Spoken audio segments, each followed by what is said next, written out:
This week I'm going to talk to you about another myth in regards to weight management, and that is that skipping meals is strategic. Okay? This is again another counterintuitive myth. We would assume that if you skip a meal, that's less calories that you're putting into your body. So ultimately that is going to be favorable towards your weight management. The problem is, again, you always have to ask the question, what's next? So maybe you skip a meal, but what happens to the next meal? Successful weight maintainers in the National Weight Control Registry reported eating more frequently than those who regained the weight. On average, they ate about 2 more meals or eating occasions compared to those who regained the weight. Okay, so that was about 2 healthy snacks per day, or 5 eating occasions compared to the traditional 3 meals a day. You know, that's a convention, that's a societal convention because of, the way we set up society, the way we set up our lunch schedules and dinner schedules.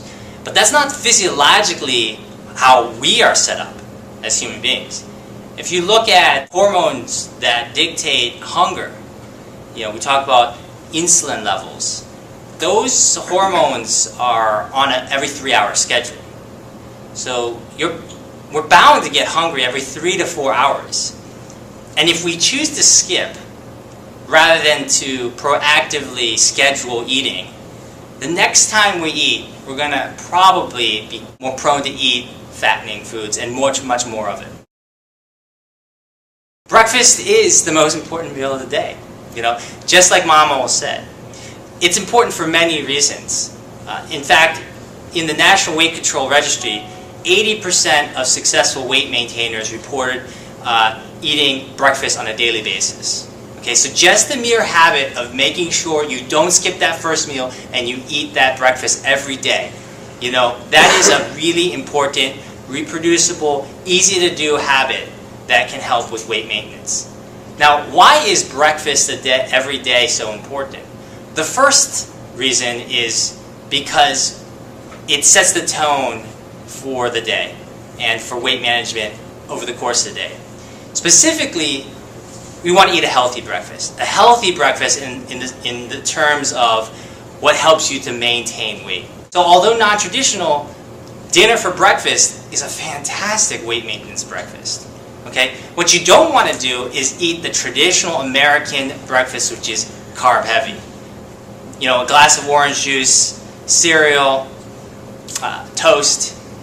All of these are just carbs in isolation. And what that does when you start your day like that is it gets you onto a carb roller coaster that you never get off of. You're always going to be going up and down in response to those carbs and the insulin, and then the response as those carbs get out of your system that make you crave more carbs. First, you want to make sure you eat breakfast. Second, you want to make sure you eat a good breakfast that is low in glycemic carbs, higher in protein, higher in fiber, all the concepts that we've talked about thus far. The way you can sustain yourself on any diet is that it controls hunger. Because if you control your hunger, then you're going to be able to stick to it. Right? That's what skipping meals doesn't do. Skipping meals leads to a lack of control. It leads to hunger. So in this study called First Foods Most, very interesting study. So they took college students, okay, and in one group they gave them breakfast, and another group they had them fast into the next lunch at 12 p.m. Okay, and they served them a buffet, okay, all you could eat, and they looked at the eating behaviors based on the categories of foods they ate. Okay, so they looked at the 3 types of foods were starches, like bread rolls. Number 2 was protein, and number 3 was vegetables. What they found is people who had fasted were 2 times as likely to start their meal, their lunch buffet, with starches, okay, bread rolls and stuff, and 3 times less likely to start their meal with vegetables. But even more important was, regardless of whether you fasted or you had a breakfast, you ate 50% more of the food you started your lunch buffet with. So what we're seeing is that when we starve ourselves, when we skip a meal, we say, okay, well, I'm not going to get those calories in, I'm going to be more productive at work, this or that. We pay for it later because the next meal, we crave those fattening carbs, and we're going to eat 50% more of whatever we start with. What's a better strategy than skipping meals? All right, we want to eat frequently, about 5 eating occasions a day. Okay, you want to eat foods that will keep you full, keep you going. That's going to be fiber, high fiber diet.